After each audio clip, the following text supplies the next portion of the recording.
अगर नजर आ गए हमारे भैया तेजस्वी भैया लालू चाचा जी तब तो ठीक बा, कबू कबू ना नजर आवे तो हमने के कुछ चीज गायल जाला। चल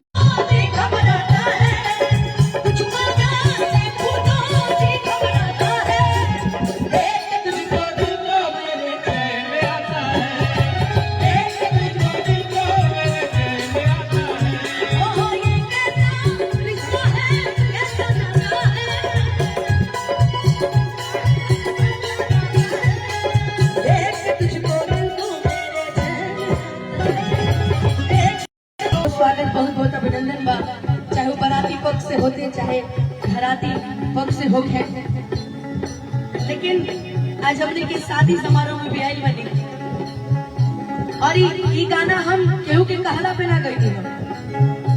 ये हमारा ये हमने के आपसी मामला है कि हाँ भाई हमारा आयल बड़े तो हम गाई, लेकिन गोलू जौन के दुल्हा राजा मन पे बैठल बड़े यही से कि आज मिथिला नगरिया निहाल सखिया, मिथिला नगरिया निहाल सखिया, आज मिथिला नगरिया निहाल सखिया। आज जितना भी लोग बड़ी घराती पक्ष के बेटी पक्ष के आज वह लोग गई हैं कि आज अरे मिथिला नगरिया निहाल सखिया,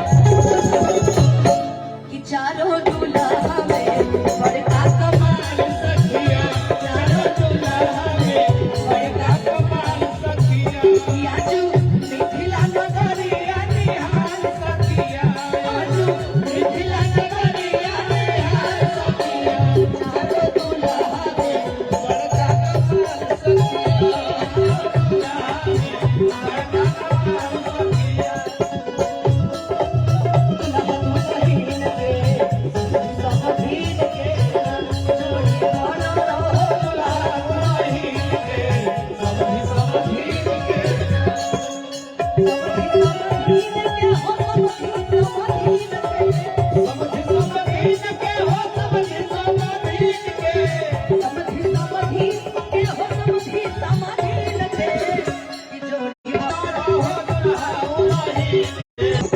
अच्छा कई जगह बारात में गईला पे पते न चले लगे के घराती के बराती, लेकिन जितने चेहरे खुशनुमा लग रहे हैं भाई आज सब बेटी बेटा पच के सब बैठे आराम से एकदम। लेकिन इसी बीच में जरा एक बार दूल्हे की शक्ल देखिए, एक बार देखिए जरा, हाँ क्या खूबसूरत।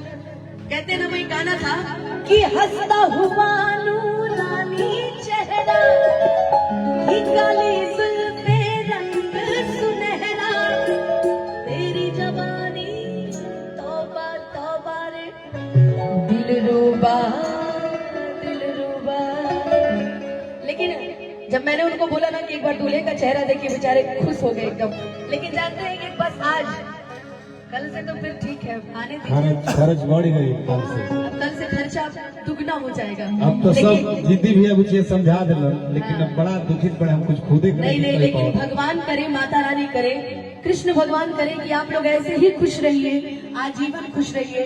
और हमरो ब्याह शादी होगी तो भैया के आवे के पड़ी। नहीं तो दुल्हा राजा लोग तो बहुत बढ़िया से समझा देते रहे। हाँ नहीं नहीं, मेरी शादियों के अभी से आपको आना है भैया। हम आपकी शादी में, हमारी शादी में नहीं आएंगे।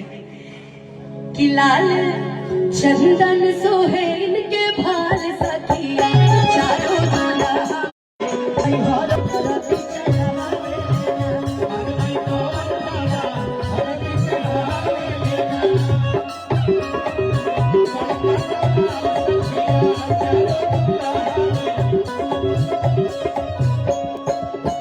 लेकिन अब जितना कहना है आज हम लोग कह देंगे, है ना। अब कल से तो भाभी कहेंगी, लेकिन आज इनके लिए कहना है। श्यामल श्यामल गोरे गोरे जोड़िया जहान रे,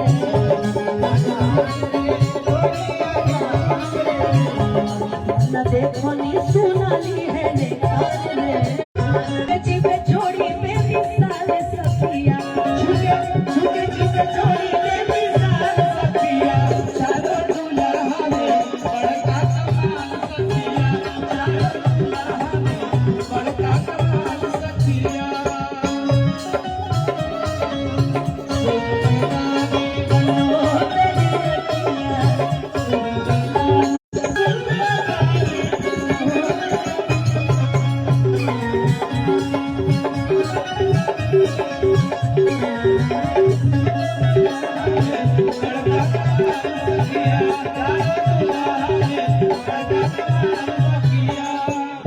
जेकरा न जोगी मुनि जब तप कइले